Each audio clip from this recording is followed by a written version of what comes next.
बच्चों, कनेक्टेड में आपका स्वागत है। बच्चों, लेखक राहुल सांकृत्यायन ने अपने जीवन में कई यात्राएं की हैं। आज हम उनकी ऐसी ही एक यात्रा से प्राप्त हुए उनके अनुभवों के बारे में पढ़ेंगे।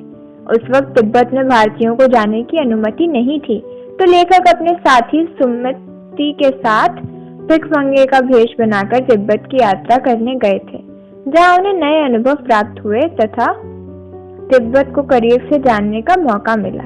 चलिए बच्चे, शुरू करते हैं ये कहानी और लेखक के साथ इस यात्रा में शामिल होते हैं।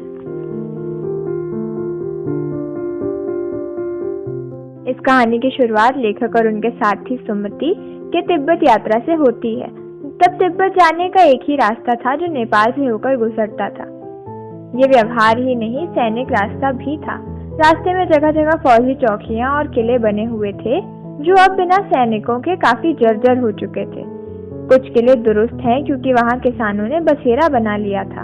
ऐसी ही एक जगह लेखक अपने साथी के साथ चाय पीने रुके। तिब्बत में यात्रियों के लिए तकलीफों के साथ कुछ आराम भी है। वहां जाति पाति छुआछूत जैसा कुछ नहीं था।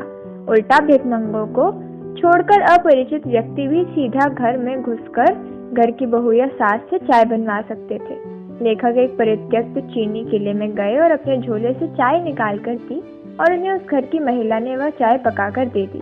अब आगे क्या होगा देखते हैं।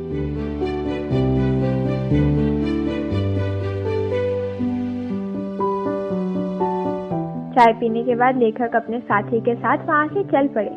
उसी शाम लेखक थोडला के पहले लगने वाले आखिरी गांव पहुंच गए।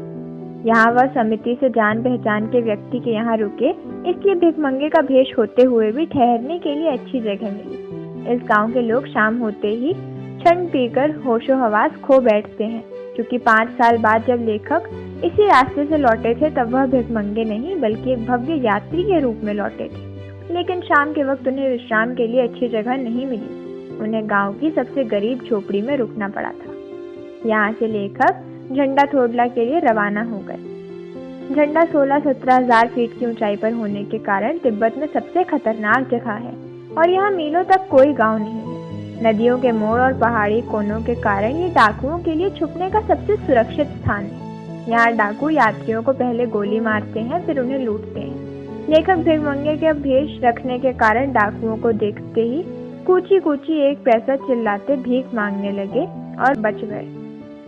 लेकिन आगे की चढ़ाई काफी ऊंची होने के कारण लेखक ने सुमति को 2 घोड़ों का बंदोबस्त करने कहा, ताकि उन पर सामान भी रख लेंगे और आगे चल लेंगे।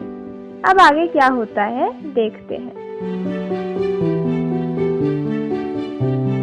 अगले दिन लेखक अपने साथी के साथ घोड़े पर सवार ऊपर की ओर चल दिए। ऊपर पहुंचकर लेखक ने देखा कि वह समुद्र तल से करीब 17-18 हजार फीट ऊंचे खड़े हैं और उनके चारों तरफ सुंदर दृश्य हैं। दक्षिण की तरफ बर्फ से सजे शिखर थे, जो दूसरी तरफ रेतीले सूखे पहाड़ और उत्तर की तरफ हरियाली ही हरियाली थी। उसी स्थान पर झंडा के देवता का स्थान था। उस जगह को पत्थरों, जानवरों की सीमाओं पर रंग बिरंगे कपड़ों से सजाया गया था। यहाँ से आगे का रास्ता उतारी का था, जो चढ़ाई के विपरीत काफी आसान था। लेखक और सुमति के साथ कुछ और यात्री थे। सब आगे बढ़ गए, लेकिन लेखक पीछे रह गए क्योंकि उनका घोड़ा थक गया था।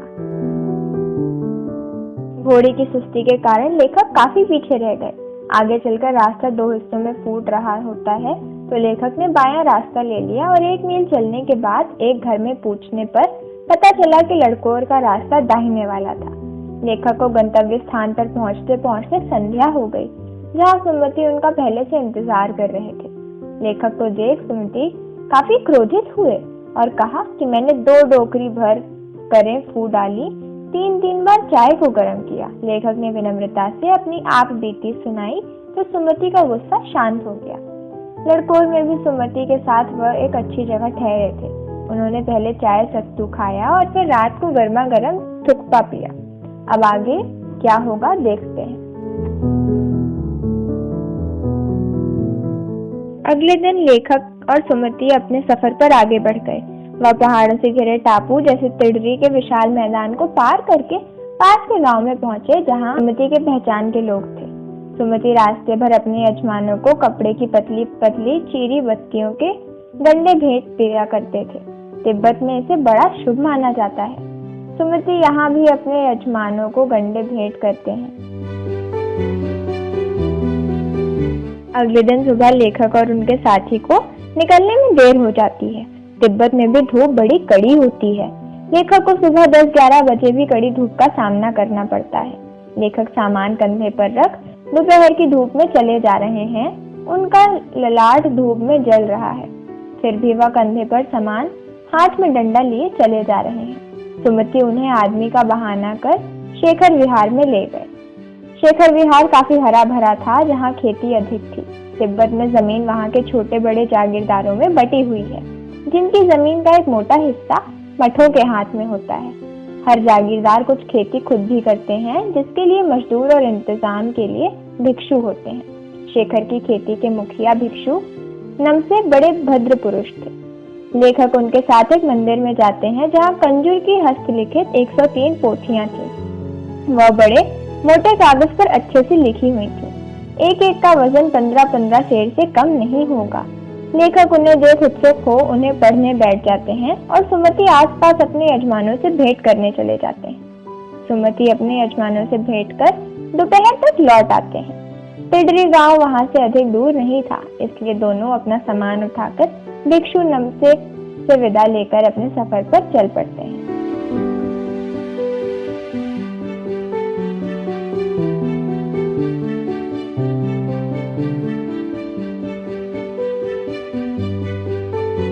चलिए बच्चों, अब हम इस कहानी में आए कठिन शब्दों के अर्थ देखेंगे।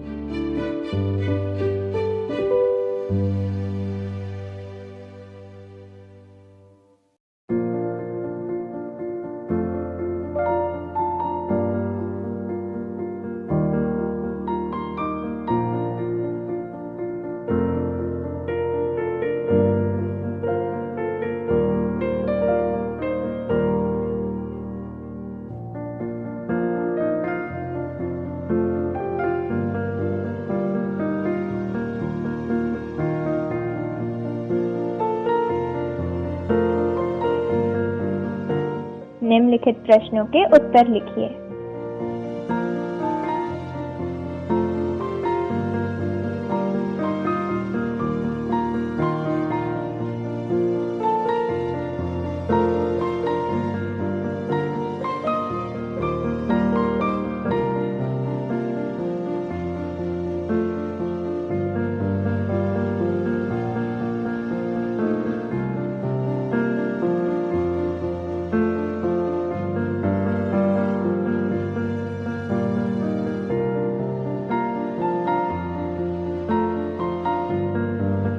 ये रहे प्रश्नों के उत्तर।